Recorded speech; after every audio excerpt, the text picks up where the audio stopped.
हमारे टीएमसी के साथियों ने काफी कुछ कहा। जरा खुद को अपने गरेबा में देखें। हमारे देश में घुसपैठियों को बचाने के लिए अदालतों को तब तक प्रेशर पैदा किया जा रहा है। বৃহস্পতিবার রাষ্ট্রপতির বক্তব্যের ধন্যবাদ জ্ঞাপন প্রস্তাবের জবাবে রাজ্যসভায় তৃণমূল কংগ্রেসকে কড়া ভাষায় আক্রমণ করেন প্রধানমন্ত্রী নরেন্দ্র মোদী। অবৈধ অনুপ্রবেশ প্রসঙ্গে তিনি বলেন, বিশ্বের সবচেয়ে উন্নত দেশগুলিও নিজেদের দেশ থেকে বেআইনি অনুপ্রবেশকারীদের সরিয়ে দিচ্ছে, অথচ এখানে আদালতের উপর অযথা চাপ তৈরি করা হচ্ছে যাতে অনুপ্রবেশকারীদের রক্ষা করা যায়। এই অনুপ্রবেশকারীরা দেশের যুব সমাজের অধিকার ও রুজি রোজগার কেড়ে নিচ্ছে এবং আদিবাসীদের ন্যায্য জমি দখল করে নিচ্ছে। অথচ এমন লোকেরাই এসে নীতি কথা শোনাচ্ছে। তৃণমূল সুপ্রিমো ও পশ্চিমবঙ্গের মুখ্যমন্ত্রী মমতা বন্দ্যোপাধ্যায়ের দলকে নিশানা করে বলেন প্রধানমন্ত্রী, दुनिया का समृद्ध से समृद्ध देश भी अपने यहां गैर कानूनी नागरिकों को बाहर निकाल रहा है। हमारे देश में घुसपैठियों को बचाने के लिए अदालतों को तब तक प्रेशर पैदा किया जा रहा है। ভোটমুখী বাংলার রাজনীতি আপাতত এসআইআর ঘিরে আবর্তিত। নির্বাচন কমিশন যেভাবে এসআইআর প্রক্রিয়া চালাচ্ছে তা নিয়ে আপত্তি তুলে সুপ্রিম কোর্টে একটি মামলা করেছেন মমতা বন্দ্যোপাধ্যায়। বুধবার সেই মামলার শুনানিতে মামলাকারী হিসেবে মুখ্যমন্ত্রী নিজেই সওয়াল করেছিলেন। সুপ্রিম কোর্টে মমতার বক্তব্য ছিল, তথ্যগত অসঙ্গতির ভিত্তিতে ভোটার তালিকা থেকে কারোর নাম যেন বাদ না যায়। দাবি তুললেন, ভোটার তালিকায় কার নাম থাকবে ডিইও ইআরওদের হাতেই যেন তার ছাড়পত্র দেওয়ার ক্ষমতা থাকে। বিজেপি শাসিত রাজ্য থেকে পশ্চিমবঙ্গে নিযুক্ত রোল অবজারভার, মাইক্রো অবজারভারদের হাতে যেন ভোটার তালিকা থেকে নাম বাদ দেওয়ার চূড়ান্ত ক্ষমতা দেওয়া না হয়। এসআইআর পর্বে বাংলার বহু মানুষের মৃত্যু হয়েছে, প্রত্যেকদিন হয়রানির শিকার হচ্ছেন লাখ লাখ মানুষ। সেই সব কথা তুলে ধরেই সুপ্রিম কোর্টে যেভাবে সওয়াল করেছেন মমতা, তা নিয়ে কার্যত আলোড়িত গোটা জাতীয় রাজনীতি। শীর্ষ আদালতে মমতার বক্তব্য, বাংলা এসআইআরের খসড়া তালিকায় 58 লক্ষ ভোটারের নাম বাদ যাওয়ার পরেও আরও 1.36 কোটি ভোটারকে তথ্য অসঙ্গতির যুক্তিতে নোটিশ পাঠানো হয়েছে। বিজেপি শাসিত রাজ্য থেকে আনা 8300 মাইক্রো অবজারভার, রোল অবজারভার নির্বাচন কমিশনের দপ্তরে বসে নাম কেটে দিচ্ছেন। যে 58 লক্ষ মানুষের নাম বাদ গিয়েছে তাদের কেউ চাইলেও নাম তোলার জন্য ফর্ম 6 পূরণ করতে আবেদন করতে পারছেন না বলে অভিযোগ করেছেন মমতা। তার বক্তব্য, নামের বানান না মেলা, মেয়েদের বিয়ের পর পদবি বদলে যাওয়ার জন্য নোটিশ পাঠানো হচ্ছে, ভোটারদের নাম কাটার জন্য এসআইআর করা হচ্ছে, বিধানসভা নির্বাচনের আগে একমাত্র বাংলাকে নিশানা করা হচ্ছে, বাংলার মানুষকে বুলডোজ করা হচ্ছে। এই পরিস্থিতিতে রাজ্যসভায় নাম না করে তৃণমূলকে তোপ দাগেন মোদী। তিনি বলেন, সংসদে বিভিন্ন সদস্যের বক্তব্য তিনি শুনেছিলেন এবং তার মনে হয়েছে আলোচনার মান আরও অনেক ভালো হতে পারত, কিন্তু তৃণমূল কংগ্রেসের সদস্যরা সংসদে বক্তৃতা দিচ্ছেন অথচ তাদের রাজ্যে পরিস্থিতি ভয়াবহ। প্রধানমন্ত্রী প্রশ্ন তোলেন, যুব সমাজ কিভাবে তাদের ক্ষমা করবে যখন তারা অনুপ্রবেশকারীদের দেশের মানুষের চাকরি কেড়ে নিতে দিচ্ছে। हमारे टीएमसी के साथियों ने काफी कुछ कहा।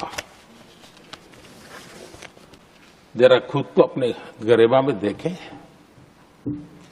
निर्मम सरकार पतन के जितने भी पैरामीटर्स हैं, उन सब पैरामीटर्स में नए नए रिकॉर्ड बनाते जा रहे हैं और यहां उपदेश दे रहे हैं। क्या हाल करके रखा हुआ है। ऐसी निर्मम सरकार से वहां के लोगों का भविष्य अंधकार के अंदर डूब रहा है, लेकिन इनको कोई परवाह नहीं है। सत्ता सुख के सिवाय कोई आकांक्षा नहीं है और वे यहां उपदेश देते हैं। दुनिया का समृद्ध से समृद्ध देश भी अपने यहां गैर कानूनी नागरिकों को बाहर निकाल रहा है। हमारे देश में घुसपैठियों को बचाने के लिए अदालतों को तब तक प्रेशर पैदा किया जा रहा है।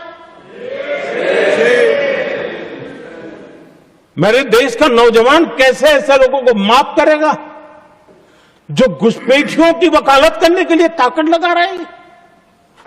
और घुसपैठिए मेरे देश के नौजवानों के हक छीन रहे हैं, उनकी रोजी रोटी छीन रहे हैं, आदिवासियों की जमीन छीन रहे हैं। लेकिन उनके लिए महिलाओं पर अत्याचार होते रहे।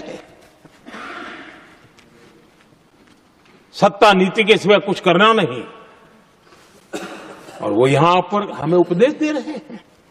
যদিও নরেন্দ্র মোদীকে পাল্টা উত্তর দিতে সময় নেয়নি শাসক শিবিরও। তৃণমূল প্রশ্ন তুলেছে, অনুপ্রবেশ রোখার দায়িত্ব নরেন্দ্র মোদী সরকারের, সীমান্ত বিএসএফ এর দায়িত্বে। তাহলে বিজেপি শাসিত রাজ্যগুলি থেকে অনুপ্রবেশকারী ধরা পড়ে কিভাবে? অনুপ্রবেশ রক্ষার দায়িত্ব প্রধানমন্ত্রীর সরকারের, বিজেপি সরকারের, কেন্দ্রীয় সরকারের, স্বরাষ্ট্রমন্ত্রীর, বিএসএফের। সীমা বিএসএফ দেখে। ত্রিপুরায় ঢুকলো কি করে? ও তো নরেন্দ্র মোদীর ডবল ইঞ্জিন। ওখানে রোহিঙ্গা ধরা পড়েছে আগরতলা স্টেশন থেকে, অবৈধ বাংলাদেশি ধরা পড়েছে। আপনারা সীমান্ত রুখতে পারছেন না। কোনো অবৈধ ভোটারকে রাখার জন্য মমতা বন্দ্যোপাধ্যায় তৃণমূল কংগ্রেসের লড়াই নয়। আমাদের বক্তব্য, একজনও বৈধ ভোটারকে আমরা বাদ দিতে দেব না। দুই, অন্য রাজ্য থেকে বা এদিক ওদিক থেকে বিজেপি যে যত এখানে কপি পেস্ট করে অন্য জায়গার ভোটার লিস্ট থেকে অবৈধভাবে লোক ঢোকাবার, আমরা একজন অবৈধ ভোটার ওখানে রাখতে দেবো না। বৈধ ভোটার কাটতে দেবো না, অবৈধ ভোটার রাখতে দেবো না।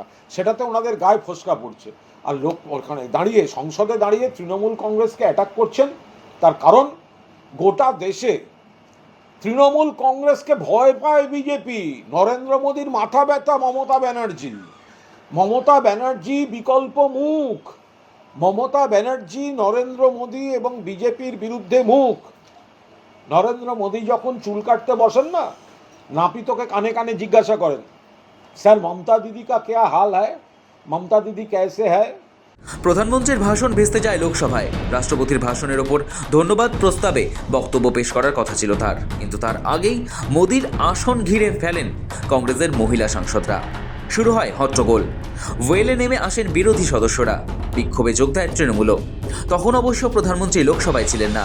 এই পরিস্থিতিতে তাকে সংসদে যেতে বারণ করেন লোকসভা স্পিকার ওম বিড়লা। এরপর বৃহস্পতিবার রাজ্যসভায় দাঁড়িয়ে বিরোধীদের তোপ দাগেন নরেন্দ্র মোদী। তখন আক্রমণ করেন তৃণমূলকেও। পাল্টা দিতে সময় নেয়নি তৃণমূলও। ব্যুরো রিপোর্ট, সময়, কলকাতা।